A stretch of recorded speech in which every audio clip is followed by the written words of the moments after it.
Կալիֆորնիան պատրաստվում է ձնառատ ու ցեխոտ անակնկալների երկուշաբթի առավոտից մինչև հինգշաբթի սպասվում են առատ տեղումներ եւ ուժեղ քամիներ։ Ազգային օդերոթաբանական ծառայությունը ձմեռային փոթորկի նախազգուշացում է տարածել հարավային Կալիֆորնիայի լեռնային շրջանների համար։ Տարածաշրջանին է մոտենում հզոր ցիկլոնը։ Բարձրադիր վայրերում ձյան շերտը կարող է հասնել մինչև 2 ֆուտի, իսկ քամու ուժգնությունը կկազմի ժամում 70 մղոն, տեսանելիությունը նվազեցնելով մինչև 1 քառորդ մղոն։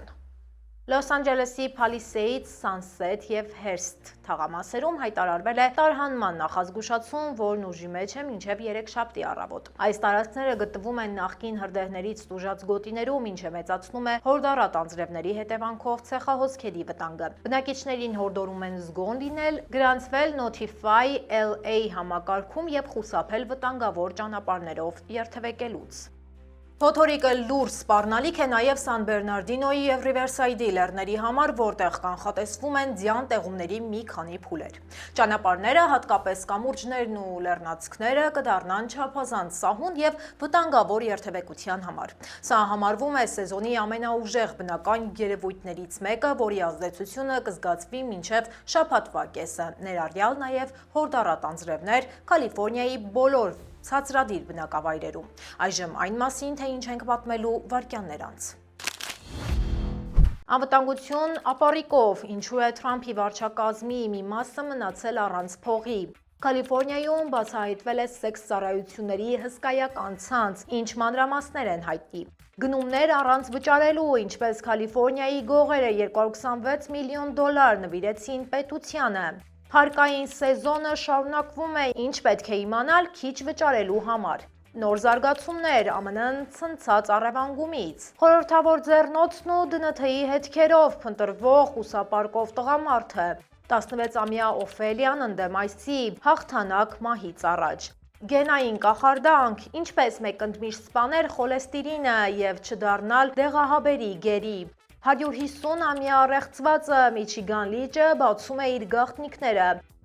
Թողարկման երկրորդ հատվածը պակաս հետաքրքիր չի լինելու։ Ինչ արտասովոր փաստեր կան ձմեռային օլիմպիական խաղերին ԱՄՆ մասնակցության մասին։ Արդյոք գիտեիք, որ ձմեռային օլիմպիական խաղերում հայ մարզիկ է ոսկե մեդալ նվաճել այն դեպքում, երբ Հայաստանն այդ խաղերում մինչև օրս ոչ մի մեդալ չունի։ Սա միակ զարմանալի փաստը չէ, որի մանրամասները ներկայացնելու է Մանու Հարությունյանը։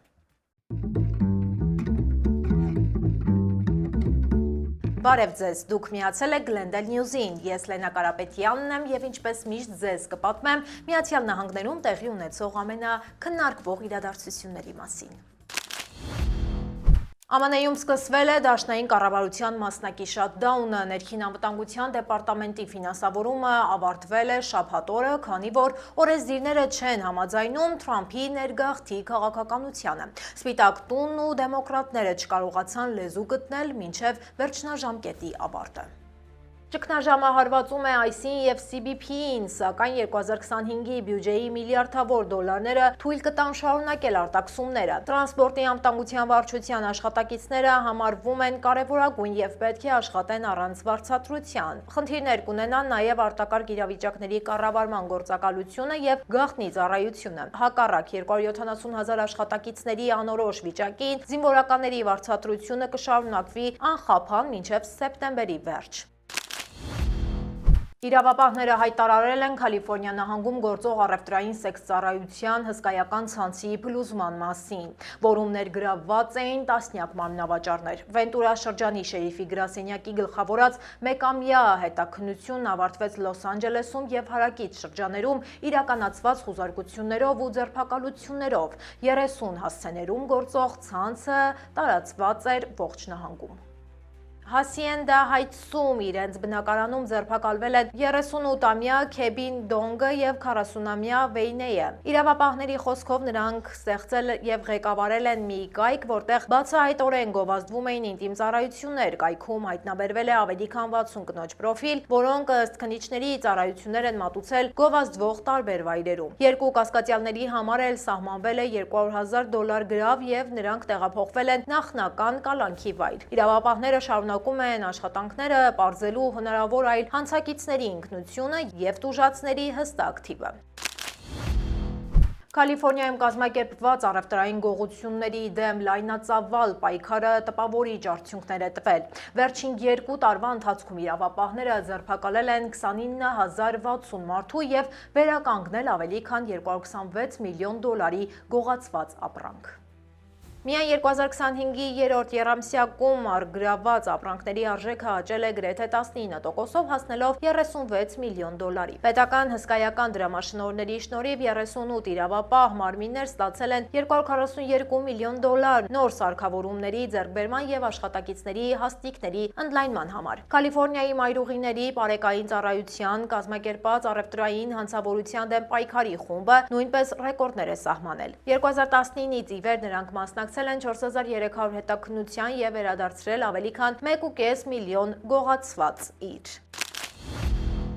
Հարկային սեզոնը շարունակվում է և ամերիկաբնակները մինչև ապրիլի 15-ը ժամանակ ունեն հայտարարագիրը ներքին եկամուտների ծառայություն ներկայացնելու համար։ Կարևոր է նախապես հավաքել բոլոր փաստաթղթերը W2 և 1099 ձևաթղթերը և անցնել ուղղակի ավանդի Direct Deposit-ի համակարգին թղթե չեկերից խուսափելու և գումարն արագ ստանալու համար։ Թրամփի ստորագրած նոր օրենքով զգալի արտոնություններ են սահմանվել։ Այսուհետ թեյավճարները, արտաժամյա աշխատանքն ու մեքենայի վարկի տոկոսները կարող են հարկերից նվազեցվել։ Պետական և տեղական հարկերի սալթի նվազեցման շեմը 10,000-ից բարձրացել է 40,000 դոլարի։ Սա մեծ առավելություն է հատկապես Կալիֆորնիա և Նյու Յորք նահանգների բնակիչների համար, որտեղ հարկերը բարձր են։ Թեյավճարների հարկային արտոնությունը գործում է միայն որոշակի ոլորտների համար։ Ստանդարտ նվազեցումը միայնակ անձանց համար դարձել է 15,750, իսկ զույգերի համար 31,500 դոլար։ Երեխաների հարկային վարկը կազմում է 2,200 դոլար, որից 1,700-ը ենթակա է վերադարձման։ Եթե ձեր եկամուտը չի գերազանցում 89,000 դոլարը, կարող եք օգտվել անվճար հայտարարագրման ծառայությունից։ Տարեցների և ցածր եկամուտ ունեցողների համար գործում են կամավորական աջակցության ծրագրեր։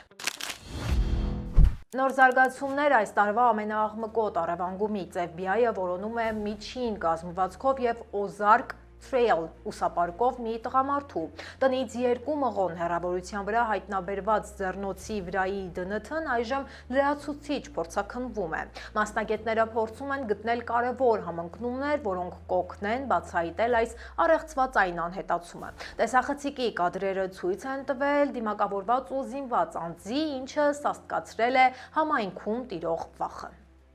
Տվյալները կներբեռնվեն ԴՆԹ-ի պրոֆիլների համակցված համակարգ, որը ունի 19 միլիոն օրինախախտների տվյալներ։ Չնայած իրականացված խուզարկություններին և հարցաքննություններին ձերբակալվածներ դեռ չկան։ Քննիչները հերքել են հարազատների մասնակցությունը, սակայն պաշտոնապես ոչ ոք դուրս չի մնացել հետաքննությունից։ Սավանա Գաթրին հուզիչ տեսանյութով դիմել է մորն առևանգողներին կամ նրանց, ովքեր տեղեկություններ ունեն նրա գտնվելու վայրի մասին։ Ողջ ԱՄՆ-ից մարդիկ միացել են «Բերեք նրան տուն» ակցիային, ստորագրելով Թուսոնում տեղադրված հսկայական պաստառի վրա։ Տարածքում լրատվամիջոցների և անօդաչուների թիվն ավելանում է, իսկ ոստիկանական հսկողությունը շարունակվում է արդեն 14 օր։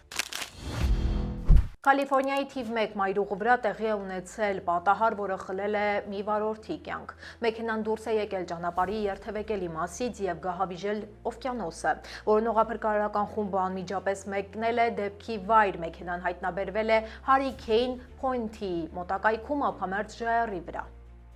Իրավապահները նշել են, որ փոխադրամիջոցը գահավիժել է ժայռից և կանգ առել ավելի քան 500 ֆուտ ներքևում գտնվող քարերի վրա։ Մեքենայի միակ ուղևորը տեղում մահացել է։ Ներկայումս մասնագետները հետաքննում են պատահարի բոլոր հանգամանքները, դեռևս պարզ չէ, թե ինչն է ստիպել վարորդին շեղվել մայրուղուց և անցնել ժայռի եզրը։ Բիգ Սուրի վտանգավոր ոլորալները շարունակում են մարտահրավեր մնալ բոլոր վարորդների համար, ովքեր երթևեկում են այս հատվածով։ Աստղային պատերազմները Լոս Անջելեսում, Սան Ֆրանցիսկոյի Չեյզ Սենչր մարզապալատում կայացավ NBA-ի բոլոր աստղերի խաղը, որն այս տարի անցկացվեց լիովին նոր ԱՄՆ-ն ընդդեմ աշխարհի ձևաչափով։ Երեք թիմեր USA Stars-ը, USA Stripes-ը և Աշխարհը մրցեցին շրջանաձև մրցաշարում։ Եզրափակչում ԱՄՆ աստղերը 47-21 հաշվով ջախջախեցին ԱՄՆ շերտերին, իսկ Էնթոնի Էդվարդսը ճանաչվեց ամենաարժեքավոր խաղացողը։ Աշխարհի հավաքականը փայլուն հաղթանակ տոնեց 154-149 հաշվով, ապացուցելով իր գերիշխանությունը խաղադաշտում։ Հակառակ երկրպագուների բուռն աջակցության ամերիկյան թիմին հաջողվեց հաղթահարել աշխարհի հավաքականի պողպատյա դիմադրությունը վերջին քառորդում։ Վաշինգտոնն ու Թեհրանը փորձում են կանխել իրական պատերազմը։ Իրանն ու ԱՄՆ-ն վերսկսել են լարված բանակցությունները, փորձելով խուսափել նոր ռազմական բախումից եւ հասնել երկուստեք շահավետ միջուկային համաձայնագրի։ Իրանցի դիվանագետ Համիդ Ղամբարին նշել է, որ քննարկումների սեղանին են նավթագազային ու լեռնահանքային համատեղ ծրագրերը, ինչպես նաեւ ամերիկյան նոր ինքնաթիռների հնարավոր գնումները։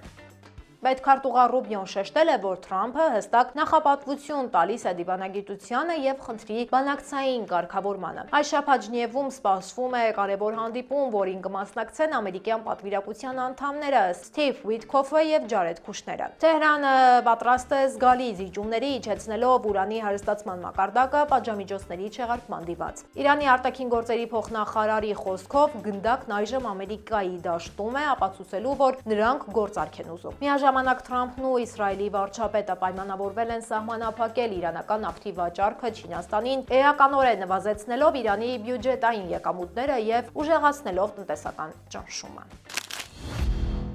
ԱՄՆ զինված ուժերը Հնդկական օվկիանոսում կանգնեցրել են Վերոնիկա 3 տանկերը, որը պատժամիջոցի տակ է։ Այս գործողությունը տեղի ունեցել Կարիբյան ծովից սկսված երկարատև հետապնդումներից հետո, որի նպատակն էր կանխել Վենեսուելայի հետ կապված նավթի ապօրինի շրջանառությունը։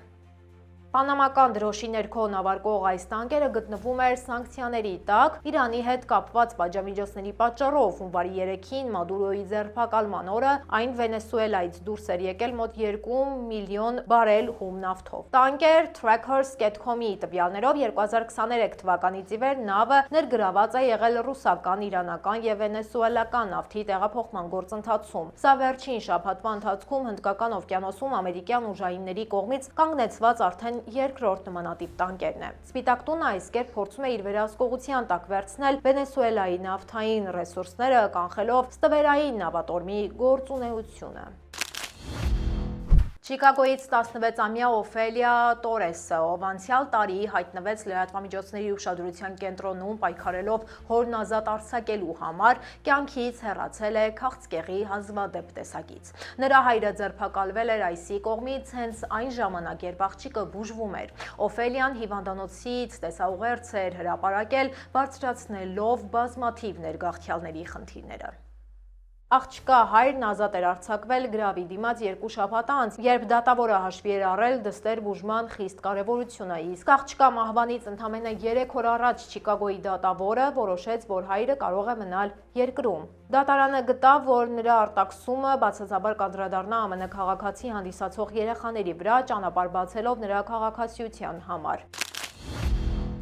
Բարակ Օբաման խիստ քննադատության է ենթարկել Թրամփի եւ նրա վարչակազմի հռետորաբանությունը, այն որակելով որպես կլոունադա։ Նա նշել է, որ այնտեղ, որտեղ ժամանակին կար պատշաճություն եւ էթիկա, այժմ կարծես թե ամոթի զգացում չի մնացել։ Անդրադառնալով IC գործակալների դաժան պահվածքին, Օբաման նշել է. «Սա այն Ամերիկան չէ, որին մենք հավատում ենք»։ Նա ընդգծել է, որ նման պահվածքը նախկինում տեսել են միայն ավտորիտար երկրներում ու բռնապետություններում։ Նախկին նախագահը հույս ունի, որ դեմոկրատները կգտնեն այնպիսի մեկին, որն անմիջականորեն կապված կլինի մարդկանց առօրյա պայքարի ու խնդիրների հետ, ինչպես ինքն էր իր քաղաքական կարիերայի սկզբում։ Գիտնականները փորձարկում են սրտանոթային հիվանդությունների դեմ պայքարի հեղափոխական մեթոդ՝ գենային խմբագրումը։ Որոշակի գեների անջատումը կարող է կտրուկ նվազեցնել զարկերակային խցանող վատ խոլեստերինի մակարդակը, կանխելով սրտի կաթվածները։ Այս մեթոդը հիմնված է Նոբելյան մրցանակի արժանացած CRISPR գործիքի վրա։ Այն թիրախավորում է լյարդի գեները, որոնք կարգավորում են ճարպերի մակարդակը։ Փենսիլվանիայի համալսարանի գիտնականներից մեկը հայտնաբերել է, որ որոշ մարդիկ բնակալից ունեն այդ գեների մուտացիան եւ երբեք չեն տառապում սրտի հիվանդություններից։ Սա բնական փորձարկում է գեների փոփոխության հարցում։ Առաջին փորձարկումների ժամանակ մեկ ներարկումը 2 շաբաթում կիսով չափ կրճատել է խոլեստերինի մակարդակը։ Չնայած խոստումնալից արդյունքներին, Սթենֆորդ մասնագետները զգուշացնում են, որ գենային խմբագրումը մշտական է եւ կարող է լյարդի բորբոքում առաջացնել։ Մասնագետները վերջապես հայտնաբերել են այն շքեղ շոգենավի բեկորները, որը խորտակվել էր Միչիգան լճի ուժգին փոթորիկի ժամանակ ավելի քան 150 տարի առաջ։ Փնտրտուքները տևել են գրեթե 60 տարի, մինչև որ նավաբեկության աշխարհ խմբին հաջողվեց գտնել առասպելական Լաքլա Բել նավը։ Այն հանգրվանել է Վիսկոնսին նահանգի ափից 20 մղոն հեռավորության վրա։ Այս հսկա նավը 1872 թվականի հոկտեմբերի 13-ի գիշերը դուրս էր եկել Միլոքից, տեղափոխելով 53 ուղևոր եւ գարեջրի, խոզի մսի, վիսկիի ու ալյուրի մեծ պաշարներ։ Ճանապարհին փոթորիկը խորտակել էր նավը։ Հակառակ 1.5 դար ջրի տակ գտնվելու փաստին նավի իրանը գրեթե անվնաս է, սակայն արտաքին շերտը ամբողջությամբ պատված է ագրեսիվ խեցիներով, որոնք աստիճանաբար քայքայում են պատմական արժեքը։ Հետազոտողները շարունակում են որոնումները, քանի որ վստահ են մեծ լճերում դեռևս կան հազարավոր չբացահայտված նավաբեկություններ։ Այժմ եկեք տեղափոխվենք մեր Facebook-յան էջ, որտեղ ունենք հրապարակումներ, որոնք վստահ եմ կհետաքրքրեն ձեզ։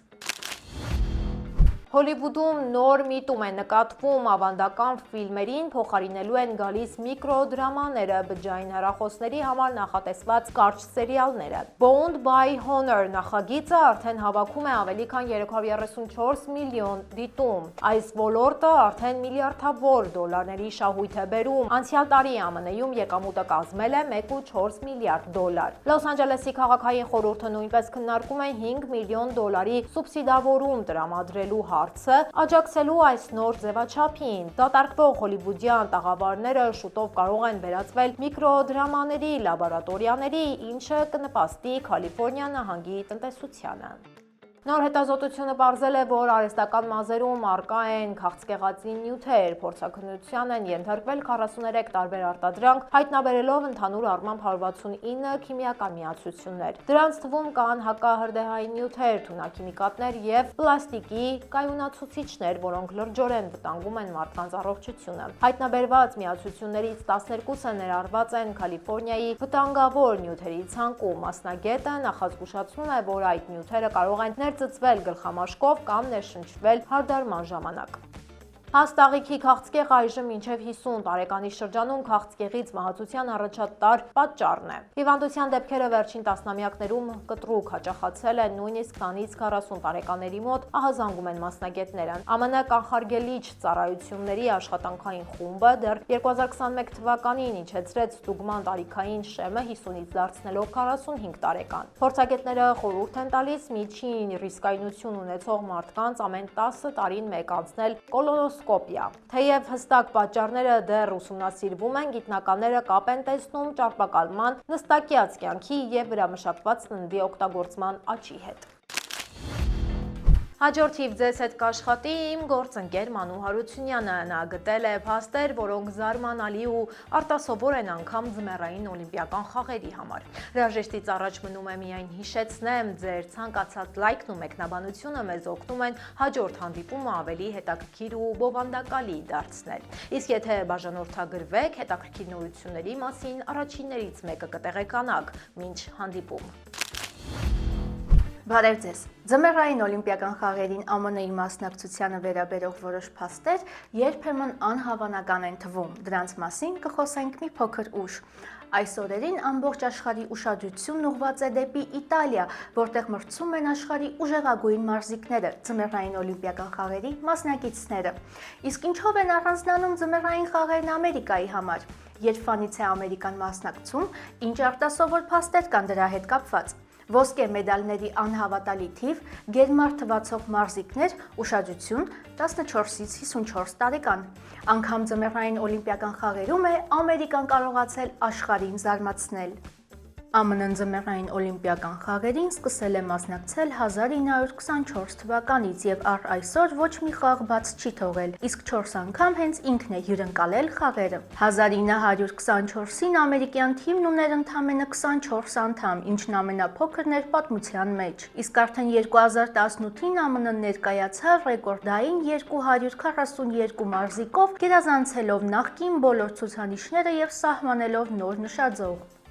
Հետաքրքիր են նաև ամերիկացի օլիմպիականների տարիքային ռեկորդները։ Ամենակրտսեր մասնակիցը Սքոթ Ալենն էր։ 1964 թվականին ընդամենը 14 տարեկանում նա գեղասահքում նվաճեց բրոնզե մեդալ։ Մինչև 2026 թվականը ամենաավագ ամերիկացի օլիմպիականը ձմեռային խաղերում Ջեյմս Ֆլինն էր։ Նա 49 տարեկանում մասնակցել է 1948 թվականի բոբսլեյի մրցավազքին։ 2026-ին ամերիկյան թիմում ամենակրտսերը 15, ամենատարեցը 54 տարեկանն է։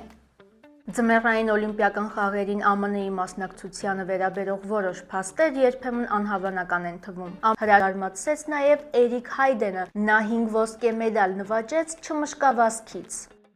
Հավանաբար գիտեք, որ Հայաստանի թիմը երբեք ոսկի չի նվաճել ձմեռային օլիմպիական խաղերում, բայց ահա ԱՄՆ-ի թիմի կազմում հայրենակից ունենք, որը ոսկե մեդալ է նվաճել ձմեռային օլիմպիադայում։ Նրա մասին կպատմենք ավելի մանրամասն։ Վիկի Մովսեսյանը ամերիկյան ծագմամբ հայ մարզիկ է, նա հանդես է եկել ԱՄՆ կանանց հոկեյի հավաքականում եւ 1998 թվականին ոսկե մեդալ նվաճել Նագանոյի ձմեռային օլիմպիական խաղերում։ Այս խաղերում կանանց հոկեյը առաջին անգամ էր ներառվել օլիմպիական ծրագրում եւ ԱՄՆ թիմը հաղթեց Կանադային եզրափակչում 3-1 հաշվով։ Սպիտակ օլիմպիադաներին Ամերիկայի մասնակցության վերաբերյալ փաստերը կարելի է երկար թվարկել։ Իդեպ, շատ հետաքրքիր է ձմեռային օլիմպիական խաղերին ԱՄՆ թիմում հանդես եկող հայերի մասին իմանալը։ Ես վերեցի մեկ օրինակ, եթե գիտեք այլ մեդալակիր կամ թեկուզ պարզապես օլիմպիական խաղերին մասնակցող այլ հայերի, ավելացրեք այս թողարկման տակ մեկնաբանությունների բաժնում։ Այսօրվա համար այսքանն էինք առանձնացրել, լավ շաբաթ եմ մաղթում եւ ուրախ նորություններ, իսկ մենք ուրախանում ենք ձեր լայքերն ու մեկնաբանությունները տեսնելով։ Կհանդիպենք վաղ ժամը 5-ին, հաջողություն։